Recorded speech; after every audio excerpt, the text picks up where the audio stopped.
Hello, everyone. So my name is Sushant. I am the founder of Trap Talks. And today I'm creating this video. Hopefully it's an interesting topic for people. I will be analyzing an e-commerce business uh, in a certain category. And ideally, I'm looking for direct-to-consumer businesses, but in the future, I may look at a broader set of products and businesses also. So the goal of today's analysis is really to analyze a product, to analyze what category this product fits in, um, how this particular business is performing in this category with their products, who their customers are, what are the different characteristics of the customers who shop products in this category.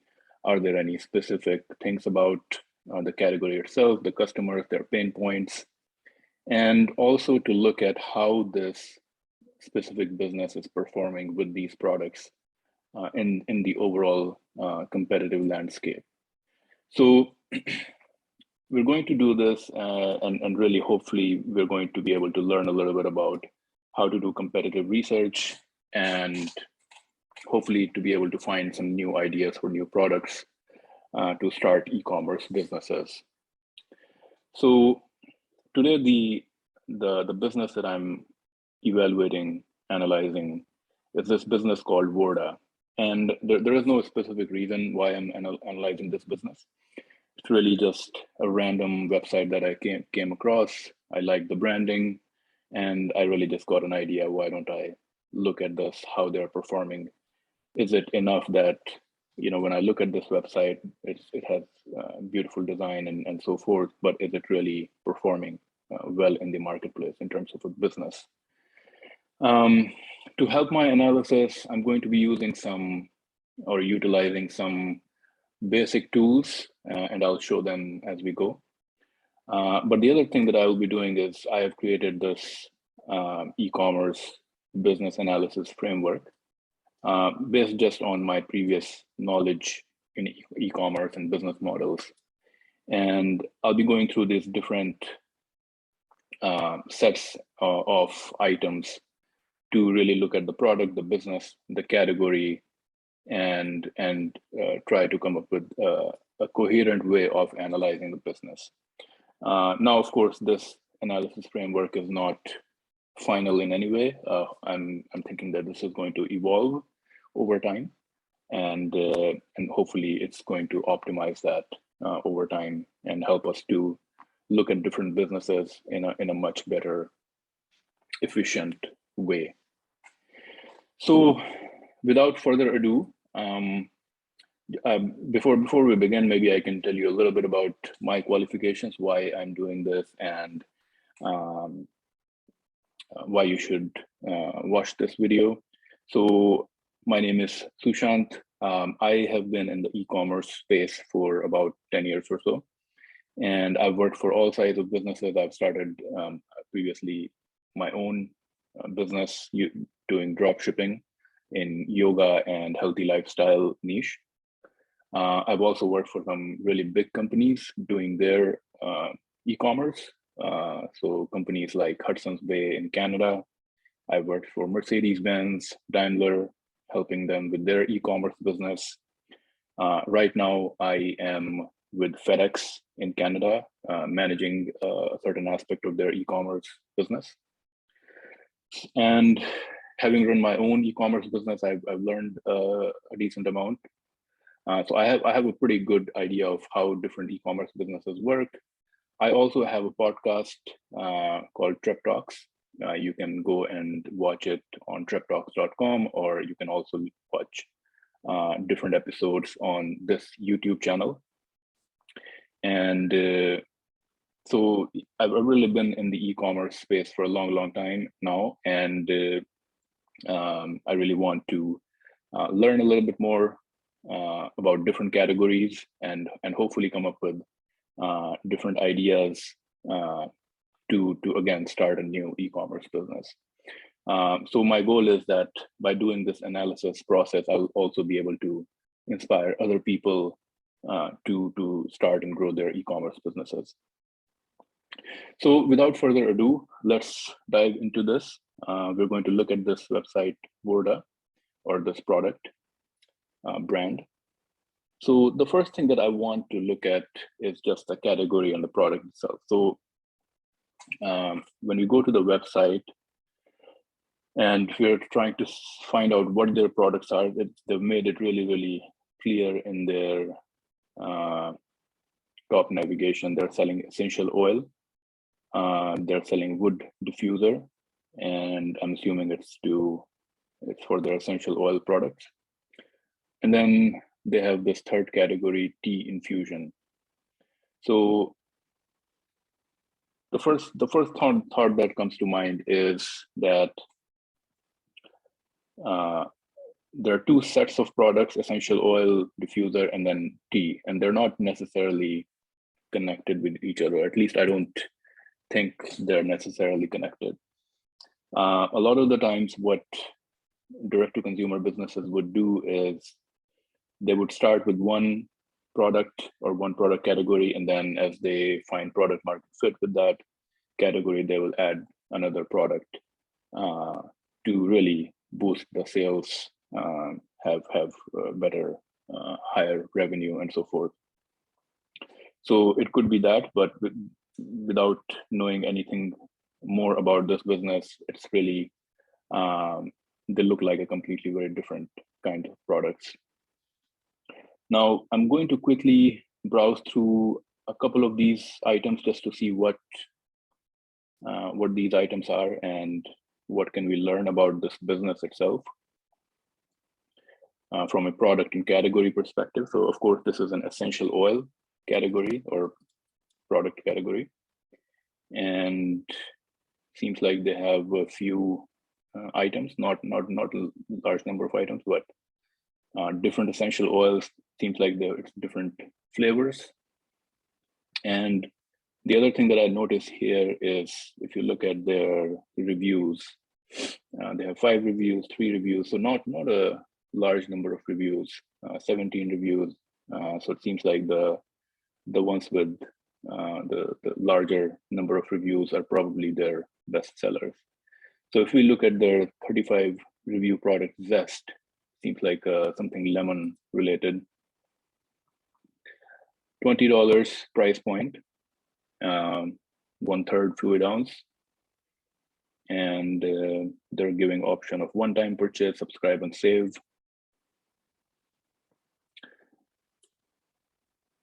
I think one of their value proposition here is, seems like made in Japan. Could be their brand value proposition. In terms of ingredient, benefits, enhance alertness, shipping 1 to 3 business days from US, 4 to 6 business days after shipping. Canada standard shipping, so they're shipping in US and Canada. And they have good images, seems like they have a video. It's a good branding, I think, a good design. I think this explains how their product works. So this is, if anyone like me who doesn't know about this product category, has never used this item, I think this makes it much easier for them to understand what this is about. So to me, it seems like this is the essential oil and this is the diffuser that they're selling. Ingredients, of course, spearmint, lime, eucalyptus, 100% natural. Again, this could be their value proposition: cruelty-free, no synthetics, sustainable packaging. So they really, from a branding perspective, they're playing on the natural, 100% natural, sustainable packaging, sustainability angle, no synthetic. And of course, they've received 35 reviews on this item. I think reviews can be a great way to learn about the customers, what their pain points are, what their needs are, what they're really getting out of this this product. So easy to use, beautiful to look. I love diffuser is a piece of wood with a simple design, highlights, requires no electricity cleaning. Okay, refreshing, love this product. So it's not scent, my favorite, so wood carving, natural scent. So I think people like this because of the scent itself. I use it in my car, though I could see, so they're using this product in the car in one way or another. Scent, oil blend. So I think, just by going through the reviews, you can learn a little bit about what the customers are getting out of this. Throughout the day, morphs with my mood, simply magical. So I think that everybody is really talking about the smell aspect of this item. And open my sinus, help me sleep better. It's not an empowering spell. So I think it's really a kind of a mood enhancer product. 3 or more because I love not too strong. Now, the other thing that we can look at with the reviews and ratings itself is what is the most recent or how frequently are they getting the review? So I think the most recent review is from mid December, so a couple of weeks ago. But then before that, it was October, September. So it seems like they're getting the reviews, but it's not very frequent. It could be that they're not, either their sales is not huge or they're not necessarily taking full advantage of or motivating people to review their items, which I think is kind of a missed opportunity.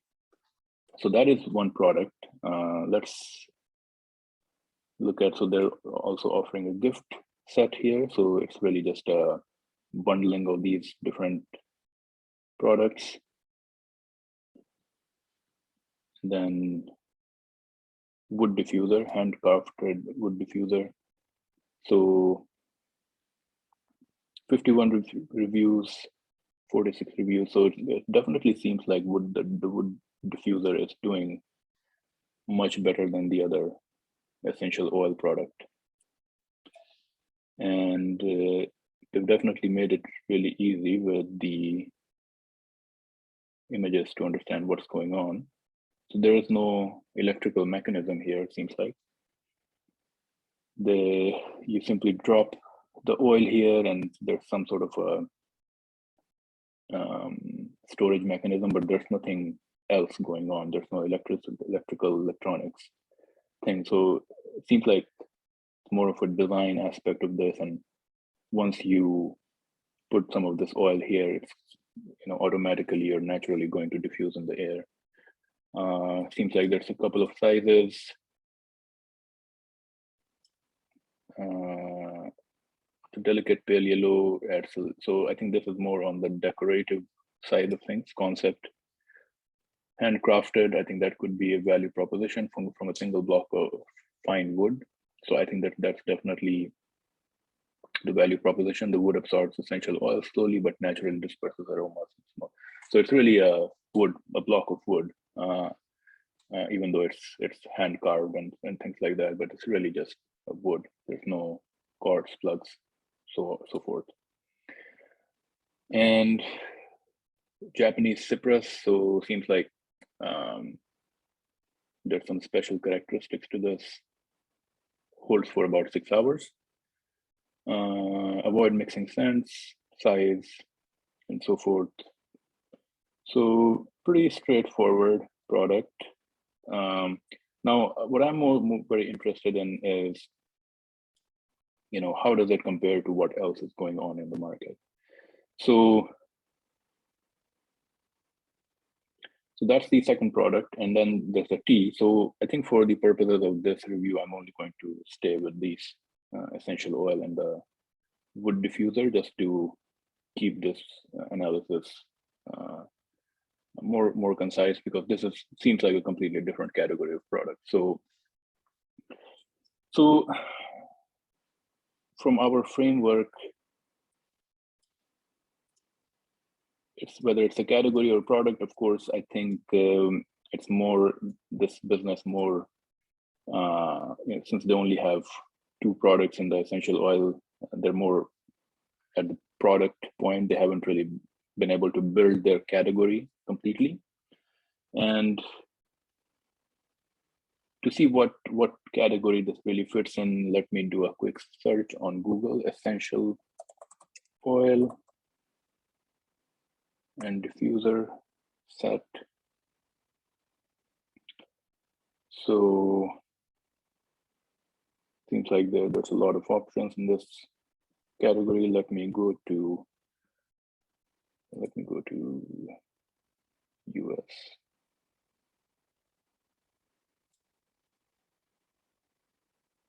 And let's do the search again.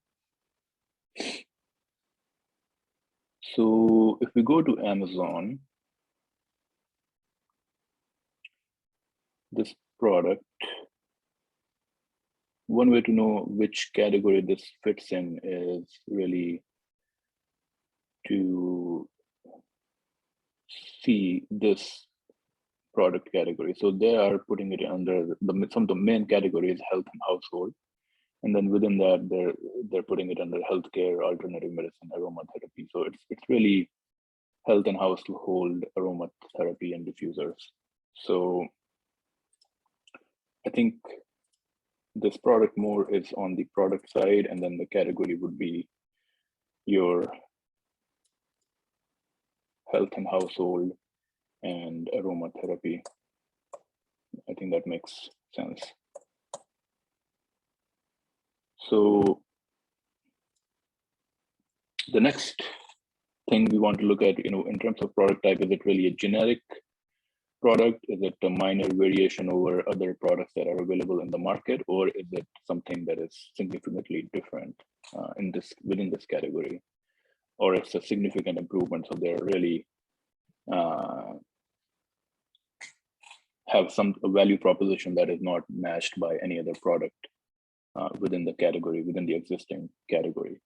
And so in order to determine that, I think we'll have to look at this products, the Amazon. Maybe we can look at Amazon, and we can also look at Google to understand this a little bit more of who their competitors really are. So if we come to Amazon and we search about essential oil, and then we'll search essential oil diffuser also. So essential oil. So, it seems like there's a lot of competition here. There's a lot of different categories. And if you look at the number of reviews that these products have, 6,000, 2,000. So it seems like most of these were 109,000. And again, this is more of a gift box or bundling kind of an idea, 55,000. So it seems like there's definitely a lot of demand, but there's also a lot of competition in this category. And of course, there's many different options. I think in the essential oil product category, it's really about the different scents that are available. And now I'm not very familiar with this category, but to me, it seems like some of those scents would probably, or combination of scents would be more popular than others. And so one way to differentiate probably in this category is to come up with new scents that are not available by other suppliers, other businesses. One of the ways to also look at the competition, I have this tool called Helium 10. And so I'm going to use this to get a different set of idea about this category also. And I will load more results here. And this tool really is meant for Amazon. It kind of gives a summary view of what's going on within the last month. So of course, we can see here there's a lot of different products in this category, you know, individual essential oils and also bundles of essential oils. And we can look at their revenue numbers also. So I'm going to sort it. So I think the product that is doing really well in this category is made more than $800,000 in revenues at even at a $11.99 price point. So they had 70,000, more than 70,000 sales within the last month. So they're selling vanilla essential oil, which is interesting. So this is obviously a bestseller, and of course their Amazon listing looks pretty detailed, and of course more than 100,000 reviews. Synthetic oil. No, I won't go too much into this product, but I think the general idea that I'm getting is that there's different players that are making a lot of money monthly in this product category, and of course there's a lot of reviews also. So it's definitely seems like quite a saturated category. Average price is $29.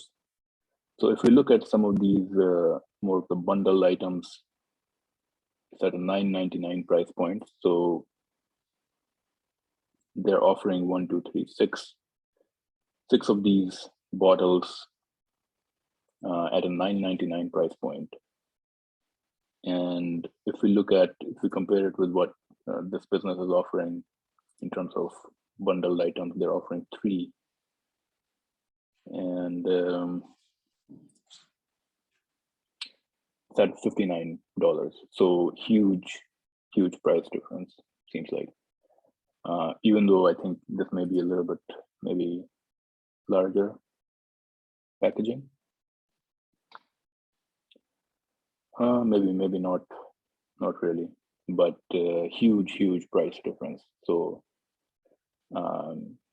definitely seems like anyone, they probably have a higher product price margin, but they're also saying that their products are designed in Norway, made in Japan. So I think that probably adds to their value proposition also. Now let's very quickly look at the diffuser part of the product also,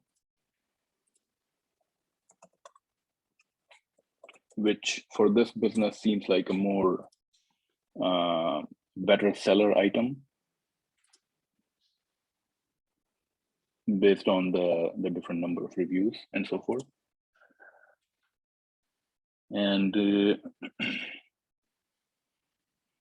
so of course, what we're trying to see is how does the wood diffuser compare to what else is available in the market? Is that really a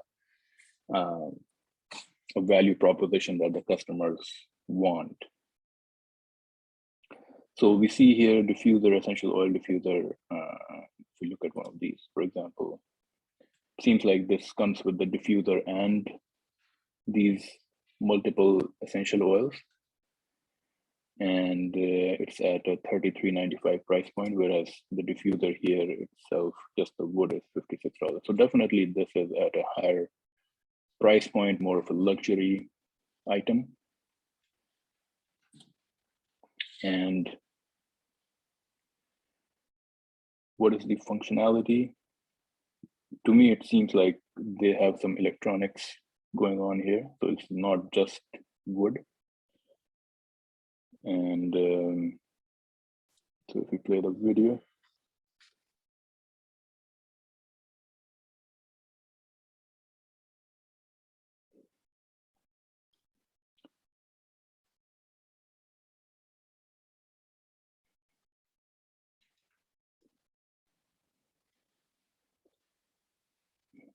So the action of this product is definitely more pronounced There's electrical capabilities, and of course, it's more of a giving out kind of a humidifier kind of an effect here. Heatless diffuser delivers the therapeutic properties of this plant oil as nature intended. Lavender. So, I mean, it definitely seems like just on face value, looks like a better value to me compared to what I see here.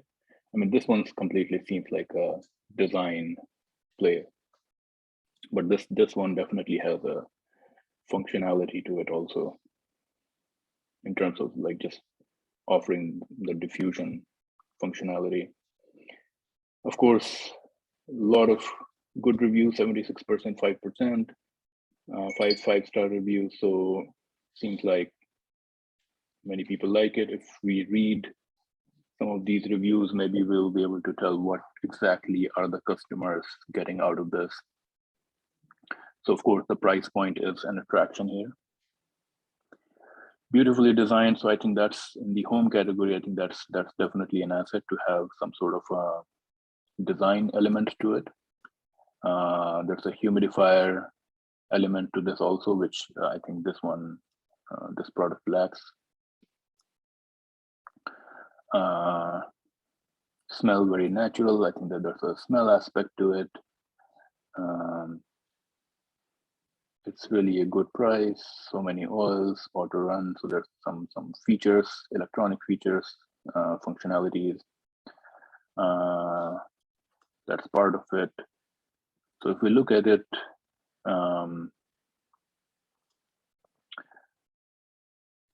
what the target market is looking for, it's a few things. To me, seems like in this category itself. So this would be the category characteristics, pain points. I think there's the humidifier aspect of it. There's the design and beauty aspects of it. There's the smell and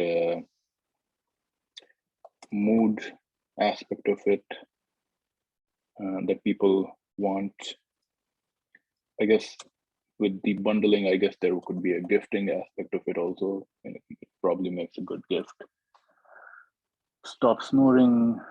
So I think this really plays on the humidifier aspect of things. Price. So, you know, value, of course, price and value is important. Oil seems good quality, best kept secret, doesn't smoke, relaxation. So I think it's really the mood, ambience angle to this kind of products. Don't waste your money. So I think looking at the negative reviews also is very important, because it will tell you what the opportunities are in terms of developing this kind of a product. Seems like she's talking about the reliability. Maybe it did not work. So if I just go here and click on the 1% reviews, missing toxic oils. So I think this business talks about everything being 100% natural. I think maybe that's another requirement. You know, if the oil is natural or synthetic, seems like this generic item maybe has a synthetic oil. Then feel horrible.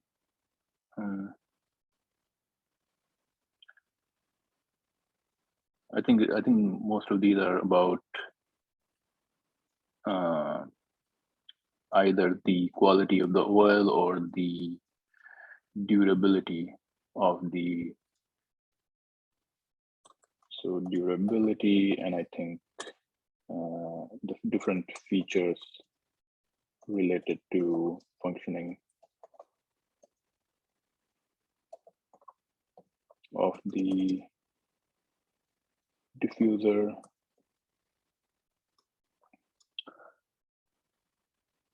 So I think it gives us a pretty decent idea of what is going on with this product type, what is important to customers in this category. Now I'm also going to look quickly at the profitability calculator to see what is going on. So of course, it seems like for this product, ROI per unit is 189, 178%. So definitely seems like a huge profit margin. And if this is the case with this kind of product, I'm assuming that these items also have a pretty decent profit margin. I mean, after all, this is really just a piece of wood, even though it's hand carved. So, I mean, difficult to say. So, competition, I would rate it as relatively high.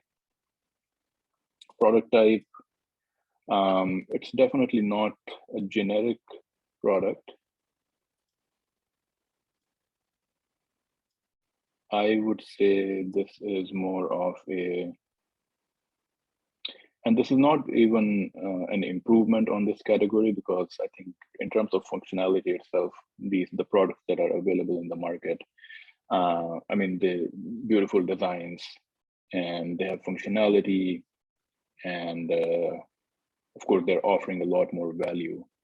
So I think it's more of a variation of the existing products. And I think it's not really an improvement to the competitors in this category. It's really just a different design. So I think that's not really a huge value proposition for this business. So now we know the product, the category, a little bit about where this product fits in with the overall market. We know a little bit about the market. It's a very high competition. People or businesses existing businesses are offering a pretty decent amount of value for the price. And this business would be considered more on the luxury product type. I think the next idea that comes to my mind is, if this is a luxury product in a otherwise saturated market, where the competitors are offering a much higher value, how are they really able to attract the customers? How are they really able to sell their products? How are they really marketing it? And I think that would be really the interesting part for us to see, is how are they really reaching their customers? Who is buying this product? Because in terms of value proposition, to me, it seems like that the other competitors are offering a better value. So we can move on to the channel. So hopefully by looking at some of their sales channels, we can try to gauge the interest. I think we've already looked at the website, and website is more of their direct-to-consumer channel. Now let's search this product and see where else they're selling. So it's Vorda essential oils and diffuser. And let's see what comes up on Google. So this is really just their website, Wayfair website. These are all just the websites. So they are selling on Amazon. Seems like they're selling on Wayfair.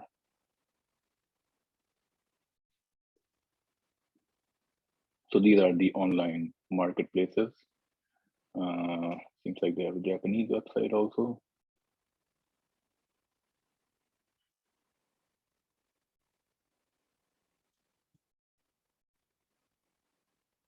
So definitely seems like they're using online marketplaces to sell their products, so that they're using their uh, online marketplaces as channel. Seems like they have a wholesale channel also.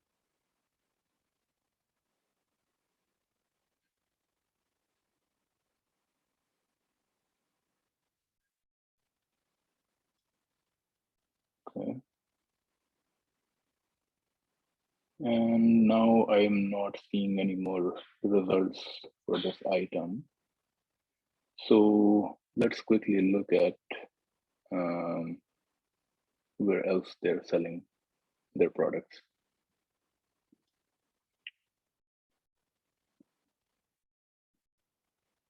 The other thing that we can also, by the way, look at is just the Google itself. So we have looked at the competition on Amazon, but if we search on for essential oil and diffusers that on Google, we can see that there's a lot more competition with this product. There's a lot of players, and some big retailers are also playing in this space. Sage and Bed Bath and Beyond, Macy's.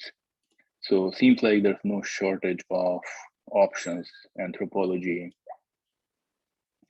So definitely seems like a very, very saturated market with a lot of different options.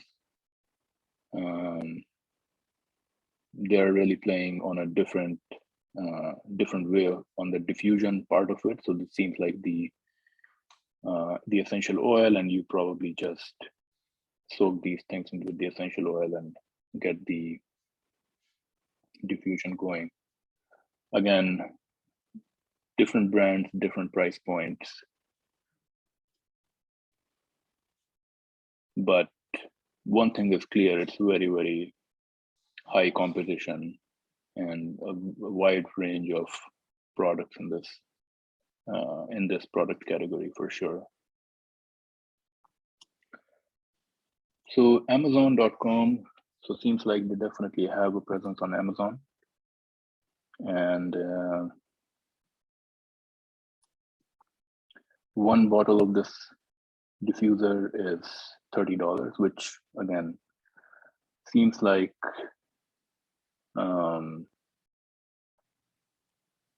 based on the competition, it seems like a little bit more expensive. It also seems like based on Helium's analysis of this page, there's opportunities to Amazon optimize this page, so they're not completely common and complex scent. Let's look at some of these other ones. If they have any reviews here, so one review. So it seems like, I mean, if the review count on Amazon is low, they're not really selling. Doesn't look like they're selling a huge number of these items on Amazon, which gives me, which kind of confirms the hypothesis that their product, even though the design is nice, maybe it's not, from a competitive perspective, is not able to compete with the alternative in the marketplace.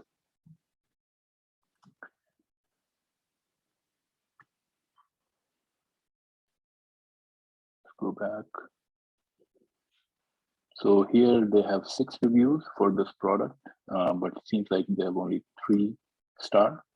So if we look at the review of this item, maybe we'll be able to learn what people are saying. So does not do what it claims. I spent a good money on this product. While it is beautiful to look at, comes in a lovely package, it does not diffuse the essential oil as advertised.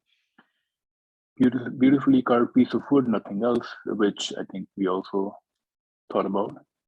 It's not really, the functionality does not really play too much on the diffusion aspect. It's really more about the design part of things.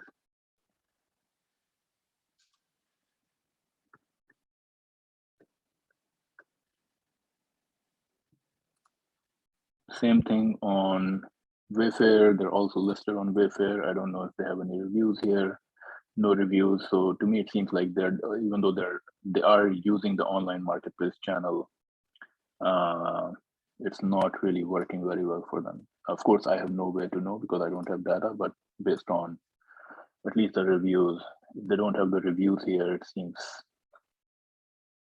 like maybe it's not working really well. Their Japanese website is not working. Handshake, no, it says best selling, but I don't know what that means. What is the criteria for saying it's best selling? Then wood diffuser for car, it's also an interesting product, but without any reviews. So there's one customer review. Yes, because it is natural, you will have to apply more often, but it's worth it to have naturally scented it. Okay.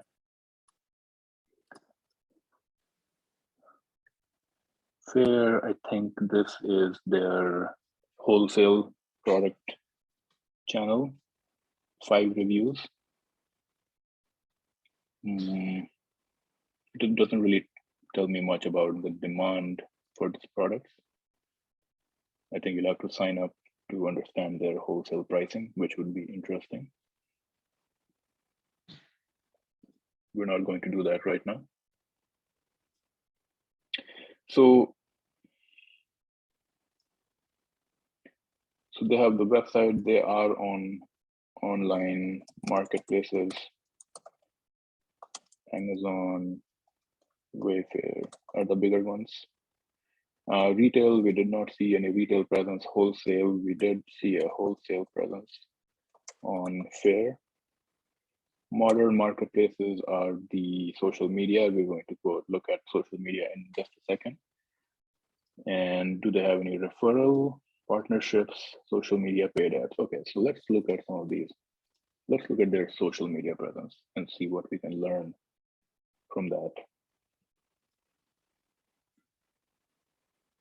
So it seems like they are on 3 social media channels. Let's quickly look at each of them. So Twitter,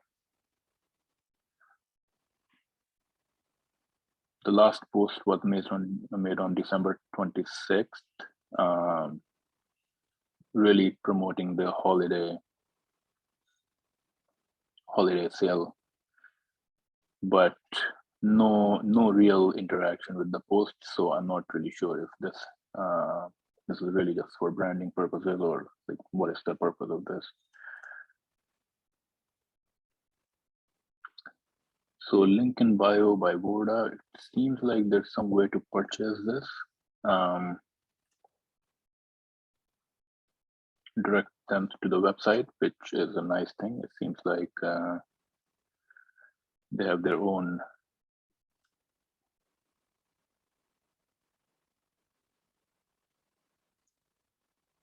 their whole product catalog here, and then you can I'm not sure if this is their Instagram feed or how does this exactly work, but interesting.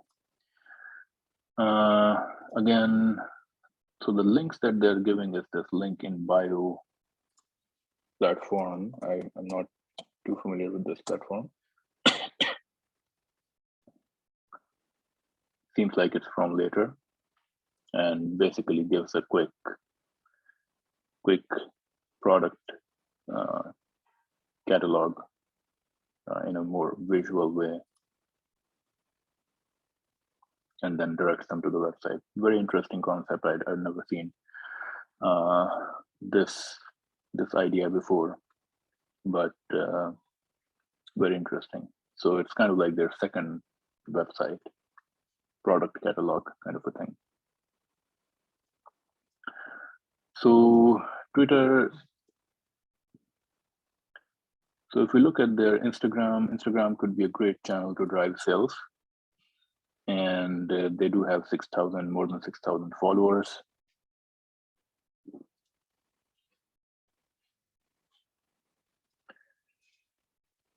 So they definitely have some good images here promoting this product.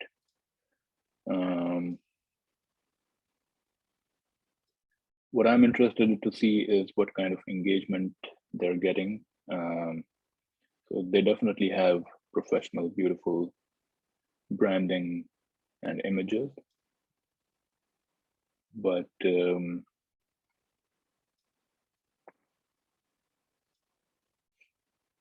not huge amounts of engagement, seems like.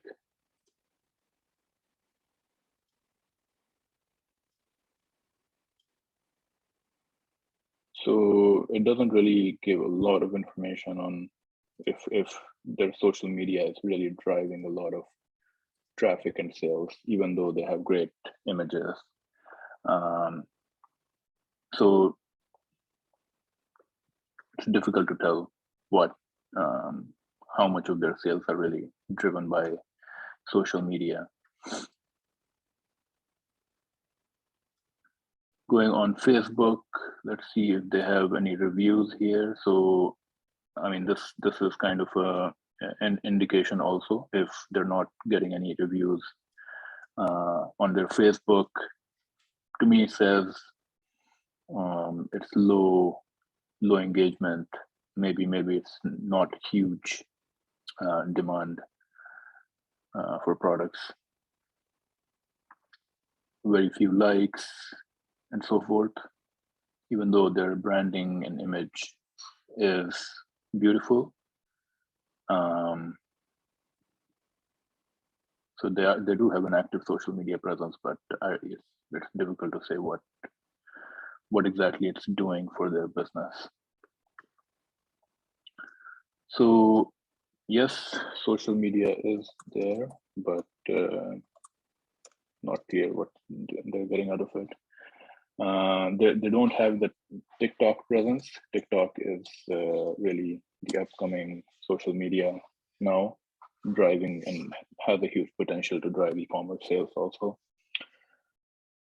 So the next thing we want to look at is market unique characteristics. So something that we did learn about this market is really these are the unique characteristics. They value design. There's some functionality, the smell, mood, ambience aspect of it. There's definitely could be a gifting aspect of this market.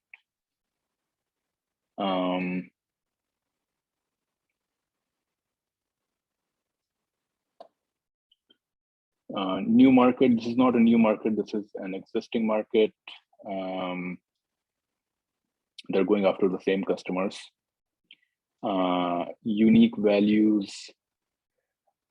It seems like people value natural ingredients in this market. Not great fans of artificial ingredients. Repeat purchases, I think repeat purchases are a characteristic of this market because anyone who likes this kind of a product, this kind of smell-based thing, they would want to try out different aromas and also would want to have or order new oils once they run out of their old oils. Of course, is there a seasonality to it? Maybe not, because people can use different scents in different seasons. So I don't think seasonality would really affect business. I could be wrong, but so how does the business differentiating itself as opposed to the competition? So I think this business is really differentiating itself. They're saying they're playing on a few things. Number one, we saw that their products are made in Japan, designed in Sweden, I believe.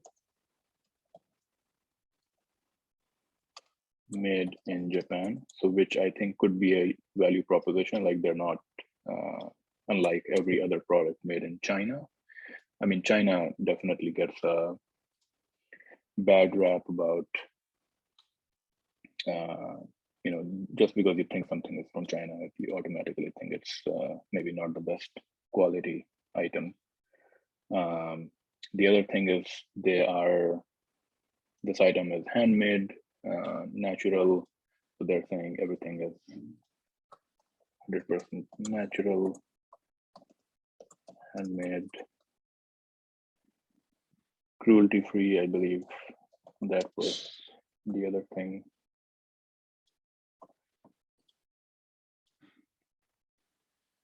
Please scroll down here. So these are their value propositions: sustainably sourced. Of course,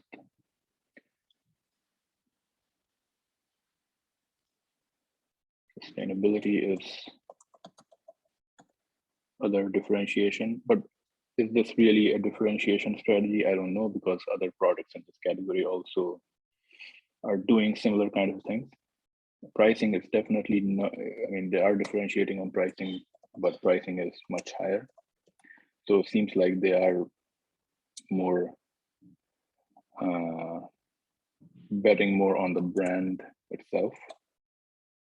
And because of the brand, they think they can charge more. It's difficult to say whether it's really working or not, but at least that's the impression that I'm getting.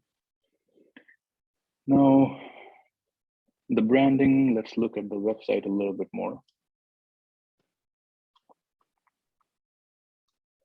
So of course, from a design perspective, this is a good design. They have done a good job in terms of the color, the look, feel, and so forth. The packaging is good. The one thing that I think is kind of missing on the homepage is all the different things that they have talked about on their product page and other pages, like made in Japan and 100% natural and these kind of things. They're not necessarily mentioned on, like, this value proposition is not on their homepage. I think that's kind of a missed opportunity. Like any new customer that comes to their site and they don't know their business, just by looking at this homepage, they wouldn't know why this business is different as opposed to a million others on the internet. Of course, they have an affiliate program, so that's another sales channel. Let me see.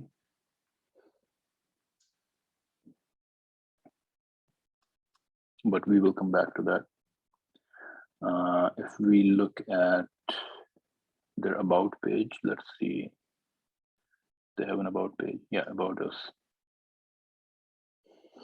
Aroma connoisseurs, lovers of everything delicious and fragrant. We use our knowledge of teas to create aromatic tea infusions, essential oils.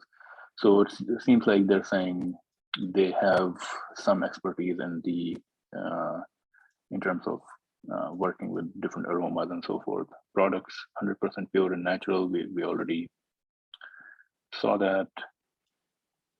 Designed in Norway, so it's not Sweden, it's actually Norway.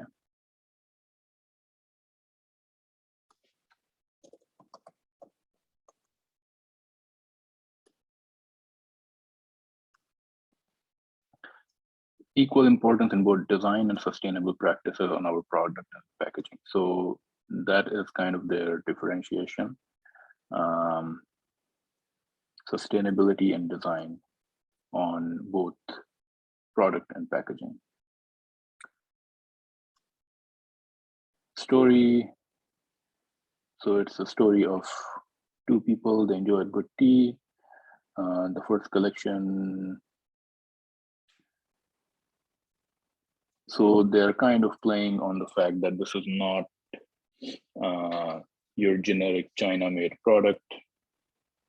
They're building it like, in exotic places or more high quality.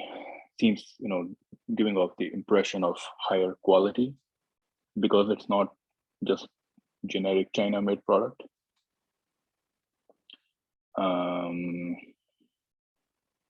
they're talking about high quality ingredients, usage of plastic, reduce the usage of plastic, and reducing carbon footprint. So it's really a play on sustainability and high quality ingredients.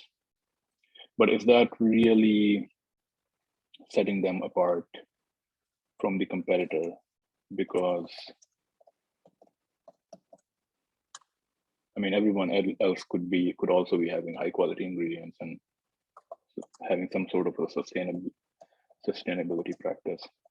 I guess the one thing that they are different is some of their competitors in this niche where they're using plastic in their products. So I think that could be a differentiator. No plastics. So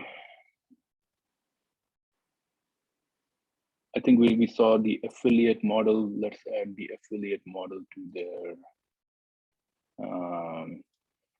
channels, affiliate.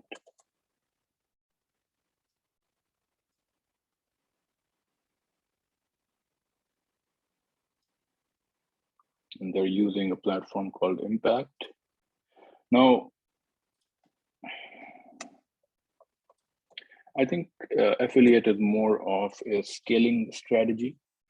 I think once you have found your product market fit and you already have a base of customers that are buying your product and also maybe coming back to buy more, then once you have found that product market fit, then I think some of these other channels like affiliate channel and partnerships and so forth come into play that can help you to scale your business further.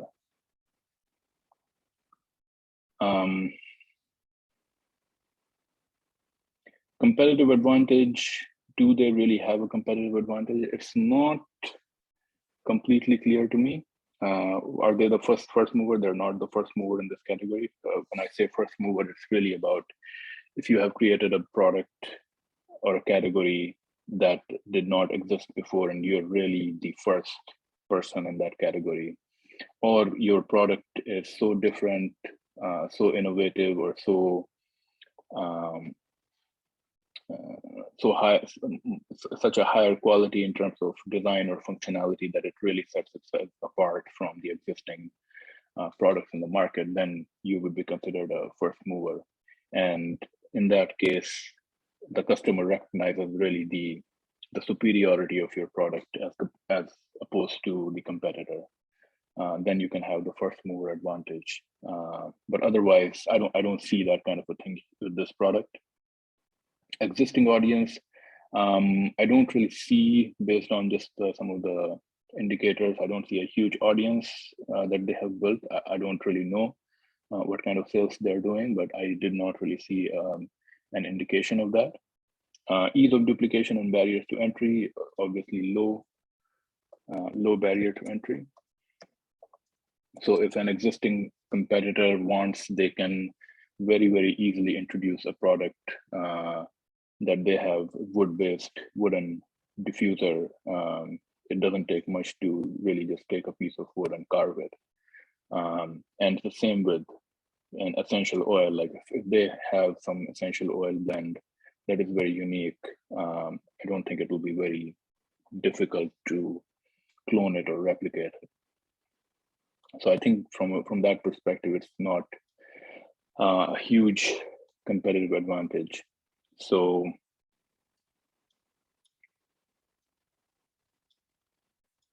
now we can quickly look at their marketing and promotion. Social media we already saw. I didn't see, even though good branding and images on social media, but I did not see a huge engagement there. So low engagement on social media. Email program. So let's look at their website. They do have an email sign-up form, and they have some sort of an incentive there also. But it's very difficult to say how effective, how big their list is, or how effective their email program is. It's difficult to say. Viral loops, I didn't see anything. SMS marketing, didn't really see anything around that. So I think from the channels, we can consider paid ads and see if they are doing any paid ads. So I'm going to go to Facebook, ad library, and I'm going to put their name here. All ads, Vorda. So here we'll be able to see if they are running any existing ads. Maybe we select this one. So it does seem like they're running some ads on Facebook and they're active. Not a large number of variations, but they do have some ads that launched in November, and of course more in December. So of course, November, December, this is the holiday time period, so they want to promote their products at that time. They're promoting on Facebook, Instagram, Messenger, Facebook Messenger.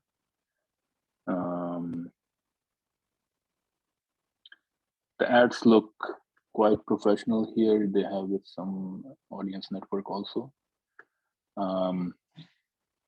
So they have a nice ads, but it's difficult to say how well they're performing. Of course, if they are active, I'm assuming, my assumption is that it's a positive ROI for them. So this seems like this could be the channel that is really driving traffic and customer acquisition for them. So we can add that here. Active Facebook,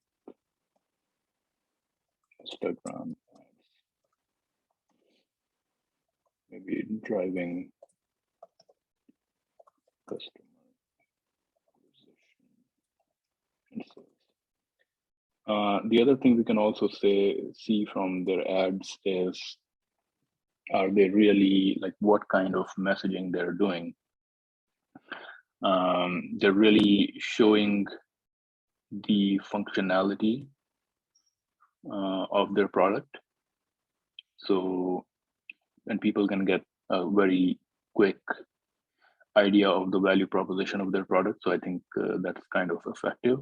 Whether, within a matter of 6 seconds, you realize this is something that you want or not. And so it's very, very clear in terms of, what you're getting out of the product. Same thing here. Very quickly, what you're getting. The third ad, of course, they're playing on the promotional aspect of things, up to 40% off. Maybe this will work well with anyone that has already engaged with their brand before, and this kind of clear. Maybe they're using this as a retargeting ad. Here,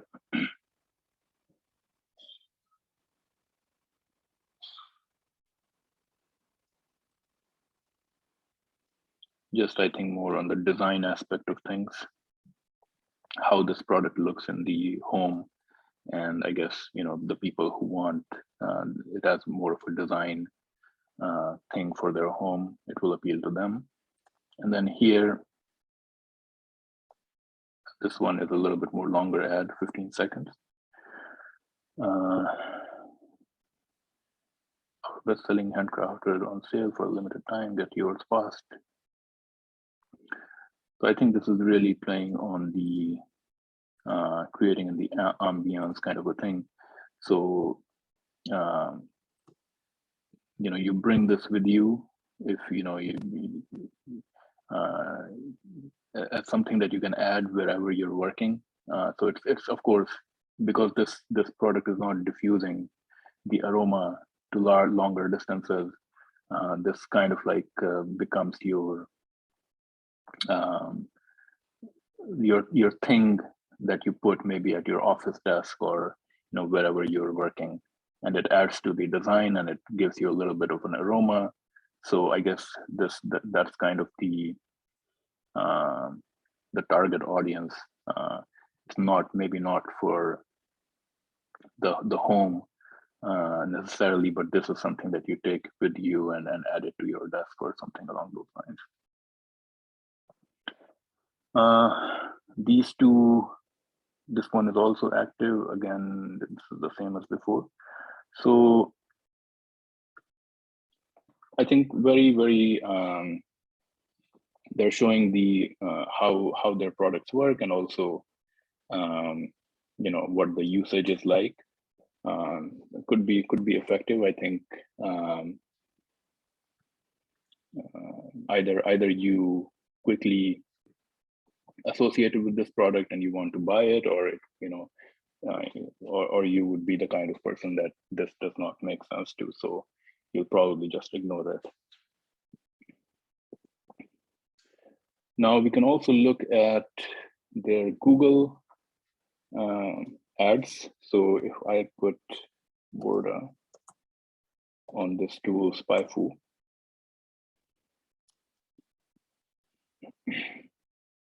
Vorda essential oils.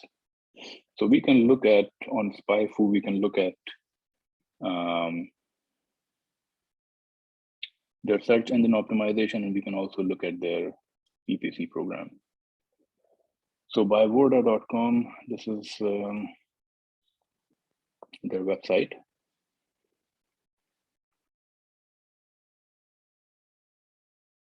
So it does seem like they have some Google Ads history, but not a lot.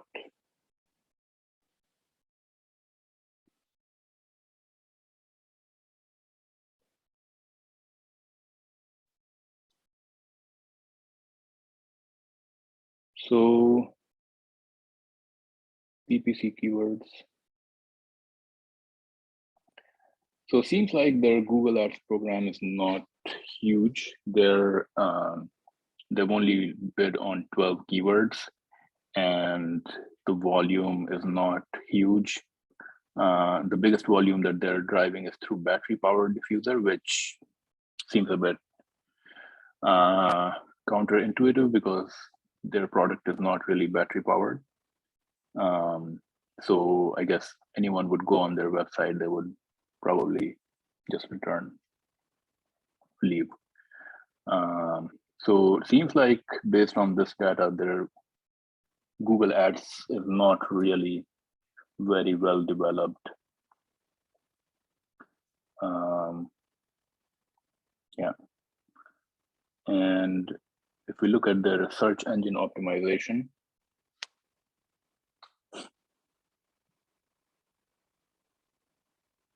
most valuable keywords, I think that can give an idea of which products are best selling for them. It's probably the car diffuser, but they're not really ranking on the first page. They're ranking on the third page. Wood diffuser, they're ranking on the first page, and but the amount of traffic that is coming in is really small. So I mean, the indication that I'm getting from this data is the traffic is relatively low. And so if we look at this traffic number and then try to extrapolate it to how many sales they're actually making, maybe it's not huge. Of course, I could be wrong because I don't have the data in front of me. But maybe their Facebook ads is really the biggest driver of sales for them. So let's come back here and we can add this. So social ads, Facebook, Instagram, Google. So based on this, do we think that they have achieved? So they definitely have a product in an existing essential oils, essential oil diffuser category. It's a variation of the existing products. So they have created something that is, of course, good looking. It plays on the sustainability aspect of things. But based on the data that we see, seems like they haven't really achieved the product market fit. Like they don't have a huge demand for this product. They have some demand, but they haven't really connected with the audience in a way where they're getting a lot of traction with their wooden diffuser and also the essential oils. I mean, there's a lot of competition in the market. So in terms of product market fit, I would say without having any internal data, maybe there is still an opportunity to maybe pivot or find a different angle to really find the product market fit. So I would say the product market fit still is low.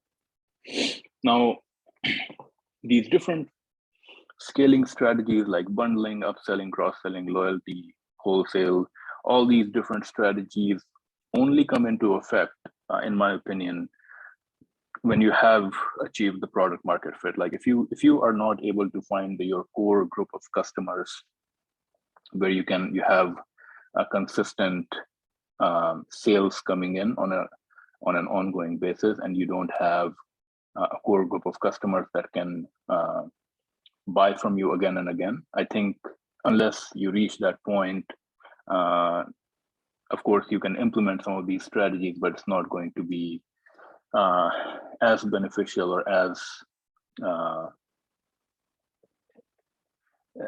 well. They're not going to work as well in terms of scaling your business because you really haven't found that initial market fit. So we can quickly see if they have implemented some of these things. So it seems like they have the wholesale program. They also have some sort of a subscription program. They have some sort of a referral program, give 15, get 15. So they have implemented some of these programs, but how effective it is, I don't know. I think it may not be. So they definitely have the bundling. They have the affiliate program. They have the wholesale program. They have the referral program. Then there is some gifting aspect of it also.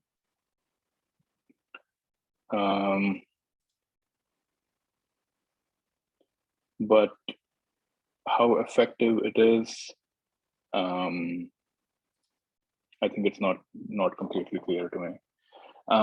So let's move on to post-purchase experience. What happens once they have made the sale in terms of warehousing their products, their shipping, returns policy, customer service. Because I think post-purchase experience can also, once you have found your product market fit, can really help to propel the business forward also. So if we look at their shipping and return policy, so it seems like they're shipping to US and Canada, and they're doing some free shipping over $49 within the US, standard shipping under $49, $7. So they are offering multiple options within the US, and they have free shipping over, which can stimulate people to buy or meet the minimum order amount. They're also shipping in Canada, and they're offering free shipping over $99. Expedited shipping, $29 on order over $99. And seems like they have partnered with UPS. International shipping, They're charging a flat shipping cost of $29 US, delivery time charged in US dollars. Of course, with all the international orders, this could be kind of the create resistance in purchase because the customers are responsible for paying duty costs and so forth, which is also always a challenge. So international shipping is with USPS and then goes to the local postal shipping service. Guarantee, they are offering some sort of a guarantee. 100% natural products, which I think is a great thing in terms of building the brand and the value proposition. Return policy, 30 days.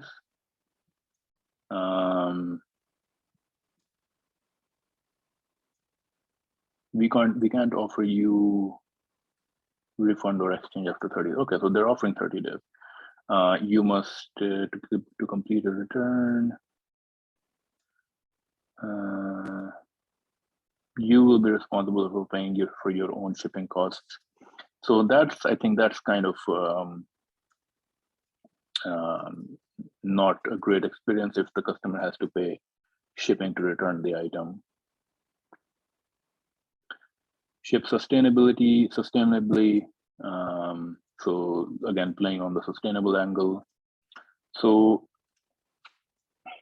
I mean, there's positives and negatives, and again, I think once a business has found their product market fit, and they have reached a certain scale, then I think they can implement some of those better return policy, free returns, and so forth. Which, of course, it seems like they have not reached that stage yet. So they're offering shipping US, Canada, international orders, responsible for their own duty, return shipping charges are customer responsibility, 30-day return window. In terms of their customer service,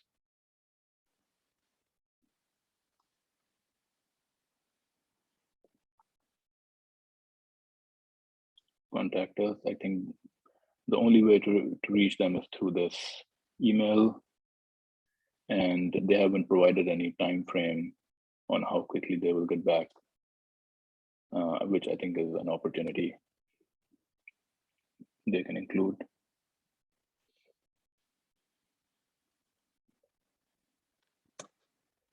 So customer service through email only, no time frame listed. So finally, financials. It's difficult to say anything about the financials given that we don't have their numbers. But I think one thing we can say is, given their price point and comparing their price point to what else is available in the market, I think they do have a high profit margin, or higher than average profit margin.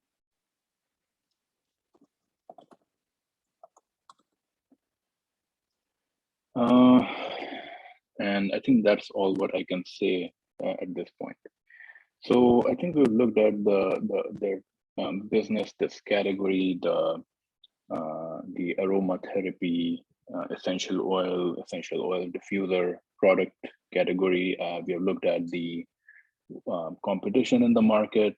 We have looked at this specific business, how they are trying to differentiate themselves from the competition just based on the design of the product, playing on the sustainability angle, playing on the 100% natural angle, and really trying to promote that through different channels.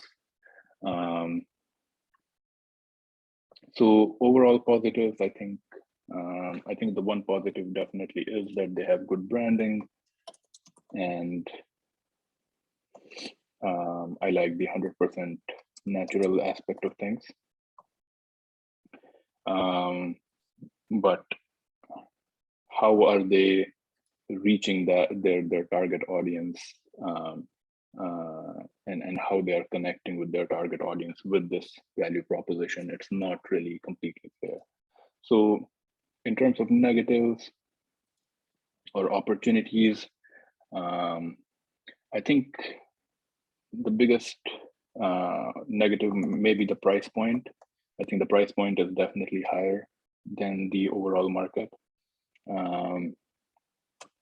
Maybe their product may not, especially the diffuser product, may not have the market fit yet. Especially from a functionality perspective, it does not. It's kind of inferior from competition in functionality. Now, it could be a value proposition for a specific kind of customer, but are there really a lot of customers that simply want a wooden diffuser? I don't know. In terms of marketing, I think whenever anyone creates a brand, I think there's only 3 ways to get traction. One is if you already have an existing audience and you introduce a new product to them, and you share the value proposition, how your product is different from the competition, and then you really get your existing audience to buy into that value proposition, which seems like not to be the case with this brand. Then the second way of getting traction to your product is really starting small, getting that product market fit right, and building organic growth from that point. To me, seems like this brand really is in this stage. They're still going through their product market fit stage, and I don't think they have really found that perfect fit yet. I think over time, if they're pivoting in one way or another, maybe they will find that fit either with some of these existing products, or maybe if they introduce some new products, maybe with their T line, and they would be able to build that core audience that would help them to bring their business forward. So I really think that their business fits in this criteria, and I don't, at least in my opinion, I don't think they have found their perfect product market fit yet. A market that is big enough to really bring their business forward. The third way to really get traction for your business is through creative marketing.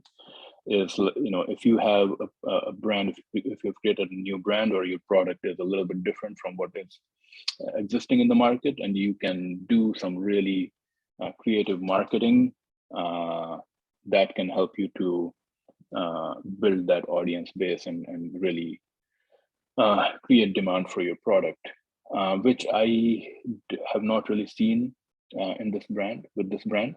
So I think that could be an opportunity where, just by doing some creative marketing, getting the messaging out, of course, their brand and what they're offering has some positives.